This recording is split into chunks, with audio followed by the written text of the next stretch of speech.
Hello, this week we're in the middle of bleeding nowhere. And we're here, nowhere, to answer two questions.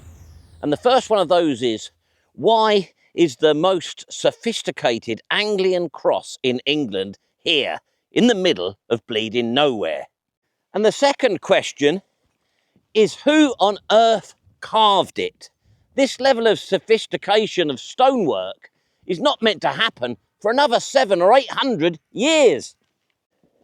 Can we solve these two mysteries? And as usual, we've got just 3 days to find out.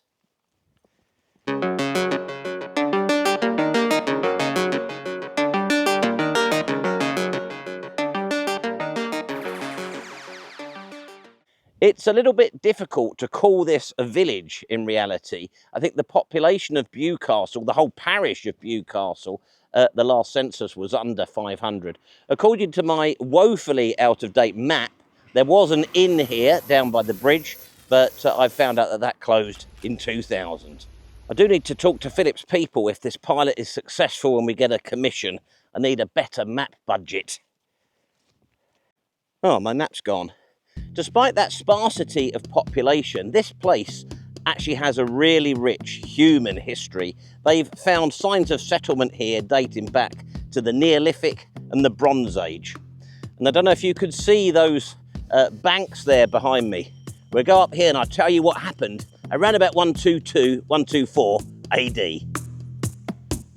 You're ahead of me, aren't you? That's right. The Romans arrived and they built this fort here. I'm walking in the remains of the rampart on this side. It's a really interesting fort, actually. It's not the normal playing card. It's hexagonal to fit on this sort of plateau that it's built on here. And they believe the fort here was called Fanum Cocidai. I really want to say Fanum Cocidus, but I think it should be pronounced Cocidus. And we believe that they built the Roman fort on a pagan shrine already here, pre-existing, a Celtic pagan shrine to the god Cocidus, the red god. In excavations, they found 6 altars to Cocidus here. And a really lovely silver representation of Cocidus was found here. That's now in a closed down museum in Carlisle. We are disbarred. Look, I'm walking on the ramparts of the Roman fort. Sorry, by the way, for saying disbarred back there. I know there's a subscriber whose name escapes me at the moment. Apologies about that. He hates it when I say disbarred and argues about its proper use. I think I'm right, but always respect your subscribers, I say. So they found in the 1930s, beneath the governor's house, the Roman governor's house in the centre of the fort here, the collapsed remains of the shrine to Cocidus. And they do believe that that predates the Romans. So once again, we have the Romans adopting the local Celtic god. So we've possibly got continuity at this location, Neolithic through Bronze Age, Iron Age and Roman. Up here, we have fort remains on this side of the track here. And over there behind those trees, we have the later church. Now, do you remember back in Beyond Roman Frontiers, when we were looking at that Roman fort that existed way past Hadrian's Wall? No? Well, we've got the same here. We are north of Hadrian's Wall here. The Romans were stationed here for over 200 years in hostile territory. Up on the ramparts there, and I'll show you the relationship with the church, which is behind us over there, excuse me. Sorry about that. I think Philip needs to understand that until his people pay my people, I'm calling the shots in terms of the order of things. Behind me there is St Cuthbert's Church, a Christian church built into the remains of the Roman fort. But apologies for any problems I'm going to cause now with YouTube attention spans. I need to jump temporarily out of our timeline to continue the story. Ugh. This castle was built into the ramparts of the Roman fort around sort of late 1200s, early 1300s timber. The stone that we can see here probably dates to about 1370s, something like that. Naturally, we are talking repurposed Roman stone in places here. And the castle was built, this is where the name comes from, Bewcastle. And it was built because Edward I was having problems with the invading Scots, because by that time, Scotland had been invented. And that enables us to seg YouTubely into the debatable lands. For centuries, this part of the country was effectively lawless. It went back and forth between England and Scotland, but in reality, for long periods of time, it was out of control, and the local border reiver families were controlling everything. And that persisted up until the Act of Union in 1603. Even though things may have settled down since the days of the border reivers, this area has remained to the current day sparsely populated and quite poor. Yeah, quite interesting, I suppose, if you like medieval castles, each to their own and all that. I just wanted to take a brief moment at this juncture to do a shout out. The other day, and I think this is the first time it's happened to me, it made me feel really famous, I was approached by a subscriber who recognised me. So I'd like to do a shout out to Eric Lamb, who works at the excellent Arneson's department store, Gents Outfitters in Penrith. It's been run by the same family since early 1700s, I think, and it's still going strong. It's very much one of a dying breed. There are not many shops like that. So if you want to get a little bit of style, check out Arneson's in Penrith. And hi, Eric, and thanks for subscribing. I'd better not push this any further with Philip. He's going to be furious. It's time to get to the main objective of this video. So join me back over there. Oh, right. I'll never get used to that. Right, that church, note the name, St Cuthbert's. It's important, and I might test you on it later. Right, so we're rolling forward in our timeline now, 345 years, maybe 355 years, to 670 or 680 AD. It depends, to explain the math for our 8% American viewership, it depends when you assume the Romans left the fort. I've gone with sort of 325. So I think we're looking at 670, maybe 680 AD. Where did that umbrella come from? Handy, anyway. So this church, St Cuthbert's, the earliest fabric here dates back to the 1200s. But standing in this churchyard over here, still in its original place, so we're talking 670, 680 AD, we have this.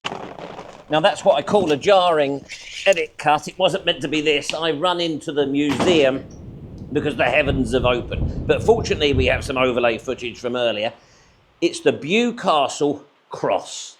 Oh, I've always wanted to be on stage. Every cloud has a silver lining and all that. Oh, excuse me. Oh, for God's sake, Philip. Right, excuse me. I'm just going to get my notes because I have some quotes. So Nikolaus Pevsner describes the Anglian cross here at Bewcastle thus. He's looking at the foliage, the scrolls, the figures, the animals. More completely Mediterranean, early Christian than anything north of the Alps for many centuries to come. And amazingly Roman and relaxed iconography. And along with the Roofwell Cross, which is about 35 miles west of here in what we now call Scotland, Scotland has been invented now, he describes them as the greatest achievements of their date in the whole of Europe. He considered the Bewcastle Cross one of the 12 most important structures in Britain. The reality is that by the 10th century, by the 900s, these Anglo-Saxon crosses were 10 a penny.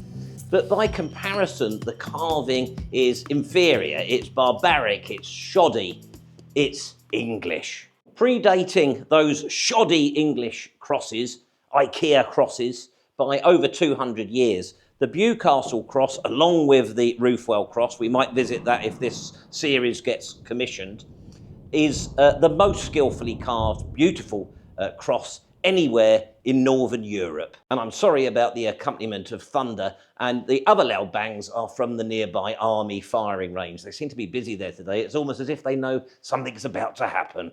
Oh, God. Yeah, okay, Philip. Right, so how do we date it? One of the runic descriptions on the Bewcastle Cross has been translated to be referring to an Alcfrith, son of King Oswy. Now, he was a king of Northumbria who died in 670 AD. Oh, and there's also another runic inscription on the cross that refers to a Sinberg, and she may be the wife of a Mercian king called Aldfrith, who died in 664 AD. In more recent decades, some experts have challenged this sort of late 7th century dating for the Bewcastle Cross, and they associate it with the time of Bede, who died in 735 AD, or possibly the generation after him. But even if that's right, this cross is still materially older and much more sophisticated, better quality than anything that they churned out in the 10th century.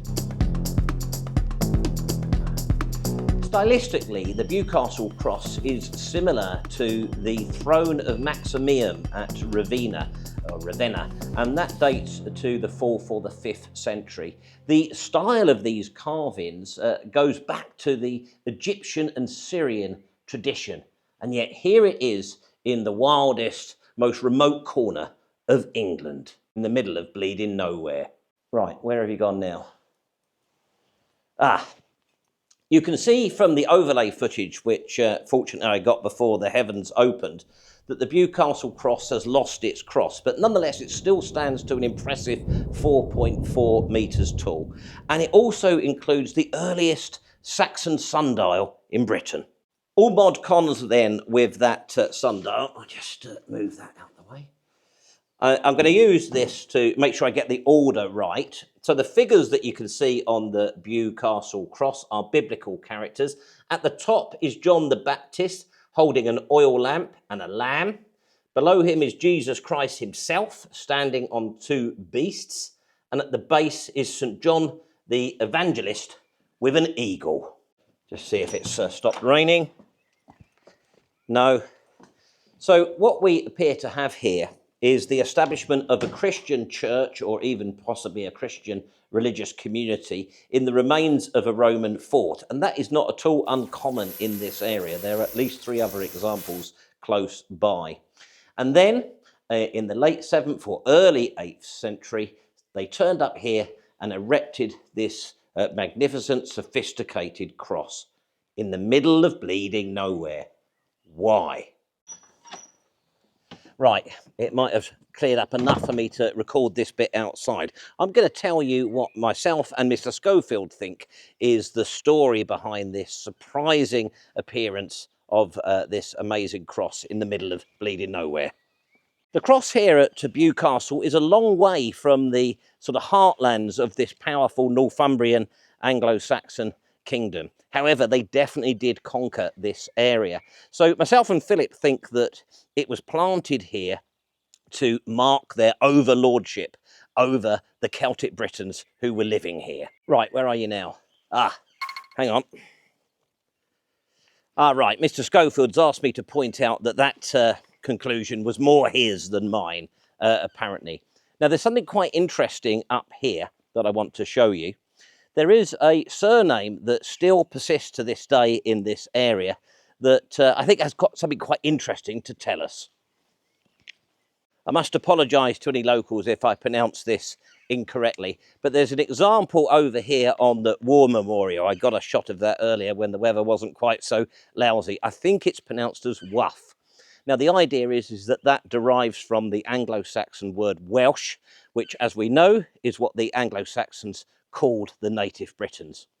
I don't think there was any huge numbers of Anglo-Saxons here, but they were in control. Northumbria was the most powerful of the 7 Anglo-Saxon kingdoms. Sorry, Wessex ways, but that is the truth.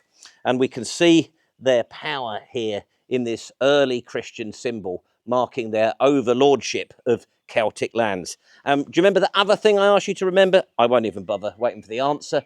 St Cuthbert's Church. Now, St Cuthbert, of course, I presume you know, I'm sure you do, St Cuthbert was a very important Anglo-Saxon saint.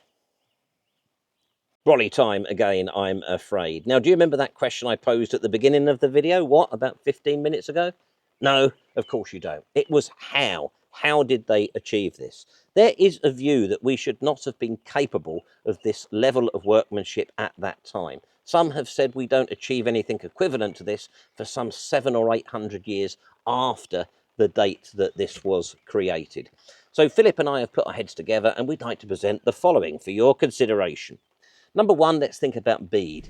If we think about the quality and the quantity of his writing, after all, we would know even less than we do about the Dark Ages if it wasn't for Bede. Then you've got the amazing artistry of the Lindisfarne Gospels. Bishop Benedict called over master masons from Gaul when he was building the sister monasteries at Monk Wearmouth and Jarrow.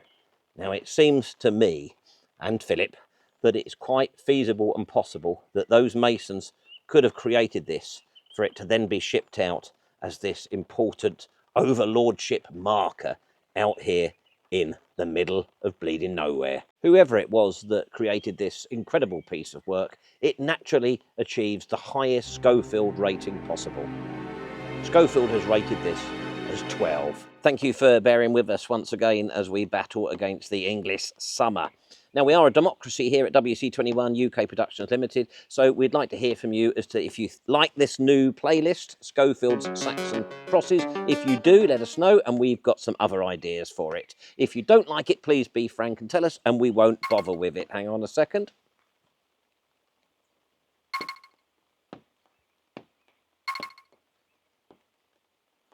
Hi, Phil. Sorry, Mr. Schofield. There really isn't the need for this sort of language. Just calm down. Calm down.